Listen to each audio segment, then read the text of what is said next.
Guys, what's up? Welcome back to my channel. It's Brittany here with another video to help you guys live a happy, healthy, awesome life in a wheelchair. And today I am sitting on my couch and I'm going to do a Q&A because there have been a lot of newcomers to my channel recently after one of my pee videos kind of went viral. So I've had a lot of people asking questions in the comments that I've already answered in other videos, but I'm not one to be like, go watch all those other videos or anything. I know you guys have all got things to do, so I just thought it would be easier than me answering a bazillion comments with the same questions. I should just sit down and answer them in a video. And there's been some videos that I've had the same suggestion a whole bunch of times, so I'll probably address those things in this video as well. So get a drink, have a sit down, and we'll have some coffee, tea, whatever together, and we'll just have a chat about all the questions that I've been getting.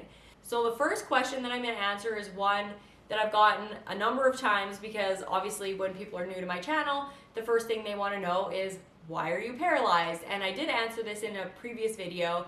My whole story, I will link to it in the cards if you want to go check that out. The short answer for how I was paralyzed is that I was in a snowmobile accident when I was 13. I went snowmobiling with a bunch of friends, and I was riding with one of the boys that went, and we kind of went over one hill that didn't have another side and crashed to the bottom of a really steep, what I would consider like, not like a cliff, but just a really steep hill. We crashed to the bottom of it. And I fell on the ground and got the brunt of the impact on my back, and I broke my back at the T8 level. And then once I was paralyzed and all the nerve damage had been done, then my paralysis level is actually T6. So that's why I am in a wheelchair and how I got paralyzed. Another question that I've gotten asked a lot is, how do I know when I need to pee? So I've had enough pee videos that I've talked about being able to feel when I have to pee, and the answer is I have no idea how or why I can feel that I have to pee, but I do. So that is the only thing I can essentially feel below my level of injury, is when I have to pee. And it came back, I think, like 7 years after I was hurt.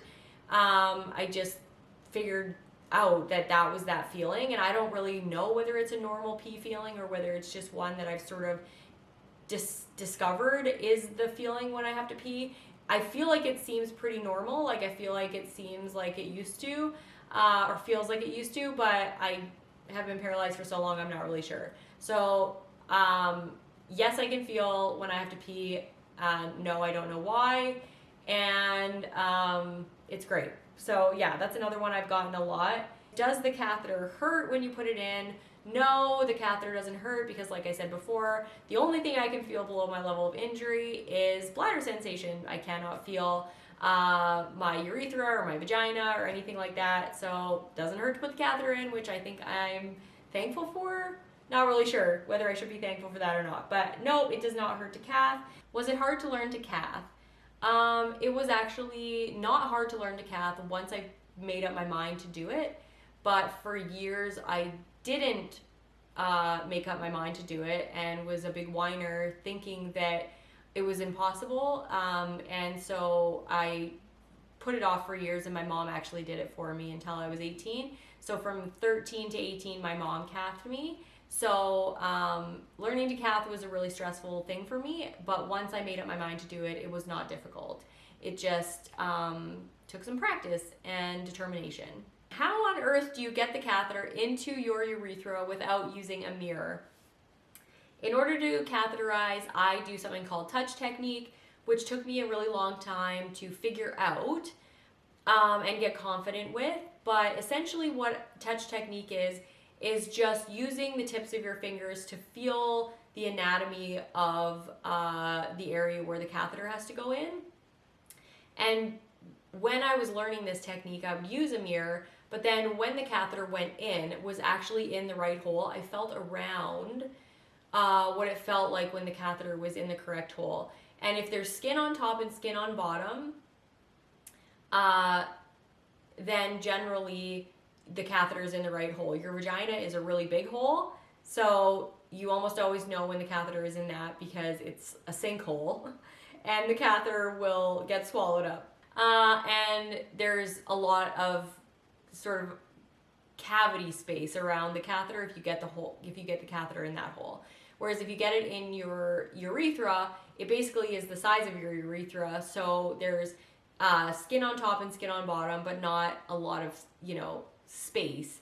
And so that's how I kind of know when it's in the right hole. It did take me a long time to figure that out and to get good at it, but it is very common for women to be able to use touch technique, and it's not impossible. So for those people who are asking, I just practiced.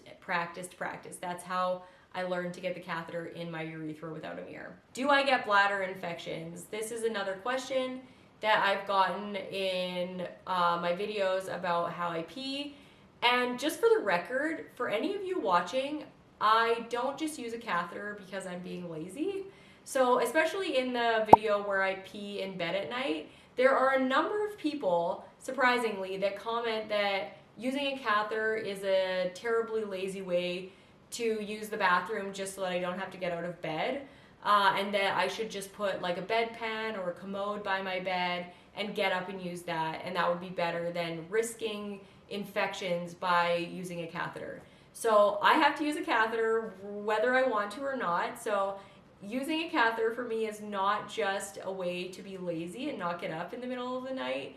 It's actually a requirement for not having bladder control and not being able to safely empty your bladder with paralysis. So that, I'm not just being lazy.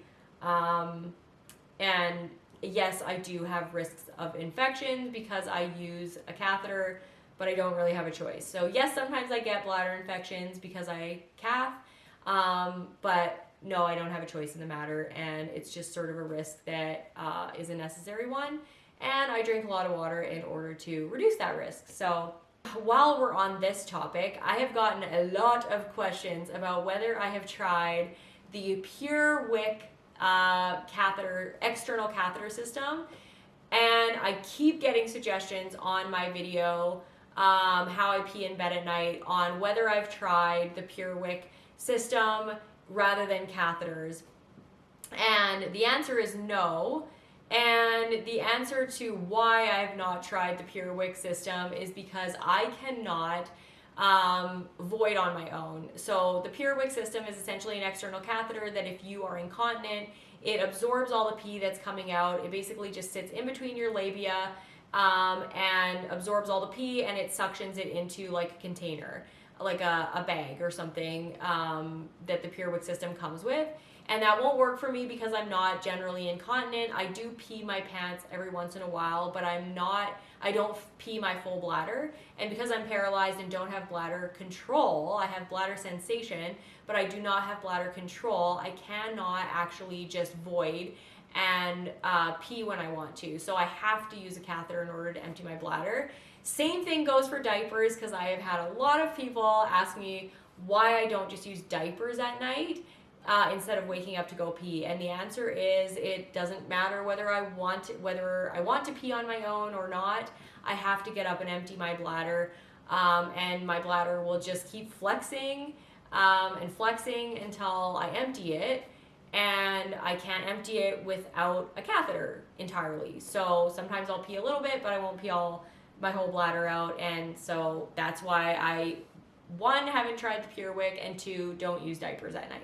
Do you do your bowel routine every day? Yes, I do my bowel routine every day, and it seems counterintuitive that doing my bowel routine every day would actually be healthier and less irritating to my bowel, because I'm actually doing a digital stimulation, which is like stimulating my rectum with my finger in order for it to open. And it doesn't seem like doing that every day would be less irritating than not doing it every day, but because I do it every day, the stool that's there is softer, it comes out easier, I'm more regular, a whole bunch of different reasons that doing my bowel routine every day is actually better for my butt. But it seems counterintuitive, and I've had a couple of people ask me about that because they think, you're probably hurting your butt if you do it every day, but I'm not. And I used to actually have more hemorrhoids and more bleeding and stuff like that when I didn't do my bowel routine every single day. So yes, I do my bowel routine every single day. Does it hurt to do my bowel routine? And the answer to that is no, because I can't feel my butt. And even though I have to do digestim, which is sticking my finger up my butt in order for the stool to come out, that doesn't hurt either because I can't feel it. I'm sure it would if I could feel, but I can't. How do you know if you have to have a bowel movement during the day? I don't know if I have to have a bowel movement during the day. Just in general, I don't. My bowel is usually empty unless I do bowel routine, and so I think every once in a while, like when I get like sick or I have diarrhea or something, I get things that like indicate that I'm going to have a bowel movement. But just in general, I can't feel. So it has to be other things like a tummy ache or just things like that that tell me that I'm gonna have to have a bowel movement. But in general, I don't have them outside of my bowel routine time. This person's asking me if I didn't do my bowel routine every day, would I have an accident during the day? And the answer is no. I don't think I would have an accident during the day. I haven't really ever had that many poop accidents in general, which I'm really lucky for. But I would be uncomfortable depending on how many days I went without doing bowel routine. But no, I probably would not have a poop accident during the day. Do I ever need an enema to do bowel routine? No. I always use a suppository though. Why do you not use a commode? I don't use a commode because I find them bulky and dirty, and I'm able to transfer onto the toilet fine, and I don't like having to carry a commode with me when I travel, so it's just easier for me to have learned how to transfer onto the toilet and do my bowel routine in between my legs in the front than it is to use a commode chair. I would like to know how you met your husband. My husband and I met at a party when I was in university.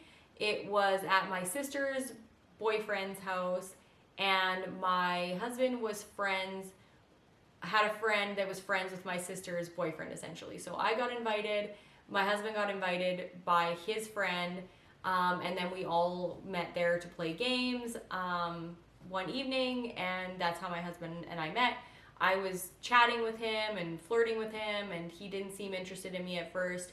And so then I just kind of like was like, oh, he must, think my wheelchair is weird, and just sort of forgot about it and just started playing games and challenging him. And then at the end of the night, he asked for my number, which was like, a surprise to me, and the rest is history. So we met at a party. When you said you were paralyzed from the chest down, does that actually include your chest area? Not really. I'm paralyzed from like the armpits down. So I guess half of my chest is paralyzed. So just under my nipple line and then below that. Except if you saw the video about where my sensation is, you'll have seen in that video that my skin, the sensation on my skin is really spotty on my back. So on my back, I can't really feel my skin even up to like my neck in some places. So yeah, but I can feel inside a lot better than I can feel outside on my skin. Any plans for a shorter hairstyle in the future? Slightly shorter. I'm never gonna go super short again. It was not a good look. Even though I have done it a bunch of times when I've gotten sick of my long hair, but I look old. Much older with shorter hair, like up to my chin, so that's not gonna happen again. And I will not go back blonde because I look terrible as blonde. This person's asking me, how was my childbirth? My child, I didn't have my kids naturally. I had them both elective planned C-sections. So when I had Jacob, which is my oldest, it was a C-section where I was awake, and it was awful, honestly. I didn't like having the epidural. It was just a really uncomfortable process. I had anxiety, so I didn't really like it, other than, being super happy that I had my child.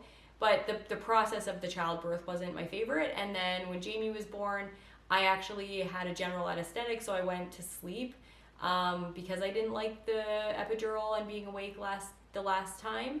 So that one was much better, and I got woken up right when she was born, and yeah, it was much better than the first time. But they were just like meh. They were a way to get the baby out, but I wouldn't say that they were like a joyful, like awesome process. It was more just a means to an end to get the baby that I was joyful about. That's all I've got for you guys today, really. If you have other questions for me, anything, like I would be happy to answer anything. And if I get enough questions in the comments of this video, I'll do another Q&A sometime. So leave your questions in the bottom of this video, and I will make a list of them and hopefully answer them in the next Q&A. But that's all I got for you guys today. I hope you enjoyed this Q&A, and if you're new here, welcome. I hope I answered some of the questions that you've had in some of the other videos, so that you're not, you know, scrolling my channel for hours trying to find the answer to the question you had. Thanks so much for watching, guys. I will catch you back here on another video. Bye-bye.